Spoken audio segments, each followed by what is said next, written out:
And finally, to close out Module 5, we will examine lung diseases, starting with a quick overview of chronic obstructive pulmonary diseases. So chronic obstructive pulmonary diseases, or COPDs, are characterized by the decline in the ability to force air out of the lungs. Some prominent examples include chronic emphysema and chronic bronchitis.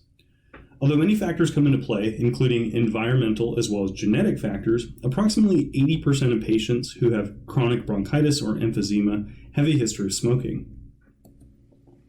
Many patients with COPDs often develop hypoventilation, so that is decreases in overall ventilation rates and depths.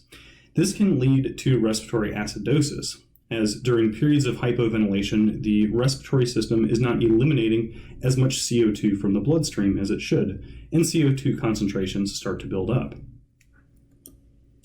Chronic emphysema is characterized by an enlargement of the alveoli and destruction of the alveoli walls.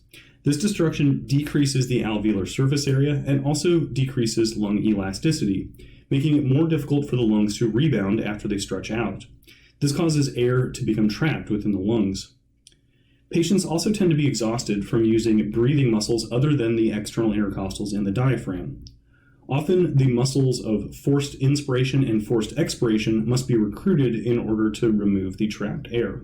So therefore, more muscle use equates to more energy required in inhalations and exhalations.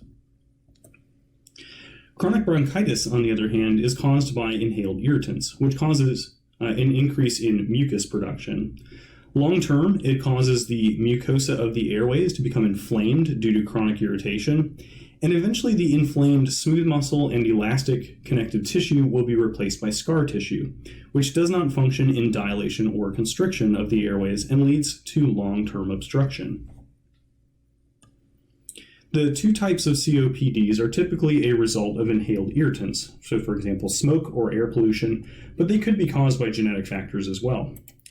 Smoke and pollution contribute to inflammation and irritation of the bronchi, while genetic factors may cause the breakdown of elastic tissue within the lungs.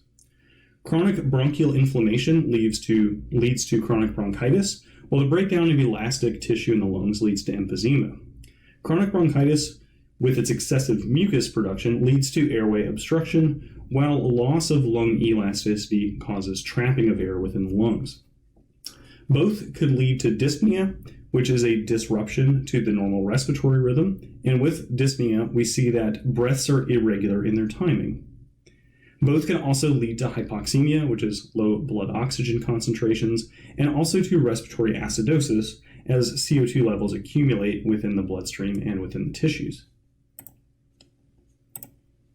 Asthma is an acute COPD, typically characterized by coughing and chest tightness.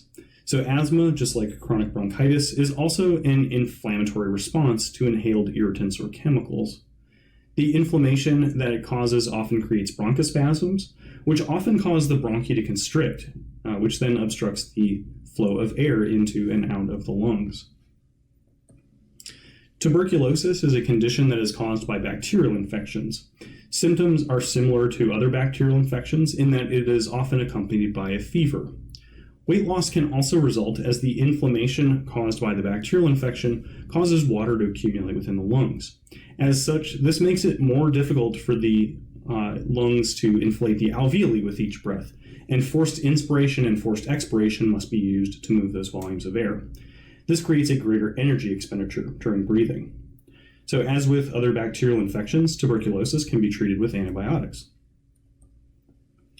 Lung cancer is another major disease that can affect the lungs. So like with chronic bronchitis, the majority of lung cancer cases are caused by smoking, although exposure to other types of chemicals can cause lung cancers as well. If the cancer has not metastasized, that is, if it has not spread to other parts of the body, the affected lung tissue can be removed by surgery. If the cancer has metastasized, so that is, it has spread to other parts of the body, either through the blood or through the lymphatic systems, often chemotherapy and radiation treatments are a typical course of action. Sleep apnea, which is the last of our respiratory disorders, is defined as the stoppage of breathing during sleep. This stoppage of breathing often causes the patient to awaken during the night, creating sleepiness during the day due to disruptions of the normal sleep cycle. There are two types of sleep apnea: obstructive sleep apnea and central sleep apnea. Obstructive sleep apnea is caused by the collapse of the pharynx as the muscles relax during breathing and as the pressure changes during those normal breathing cycles. So recall that the pharynx walls are mostly skeletal muscle, and they are not supported by cartilage like the larynx and the trachea are. Central sleep apnea is caused by reduced drive, so that is reduced stimulation of the breathing muscles from the brainstem respiratory control centers. So the course of treatment for sleep apnea is what is called a CPAP device, and CPAP stands for continuous positive airway pressure, and the pressure it creates helps to keep the pharynx open during sleep.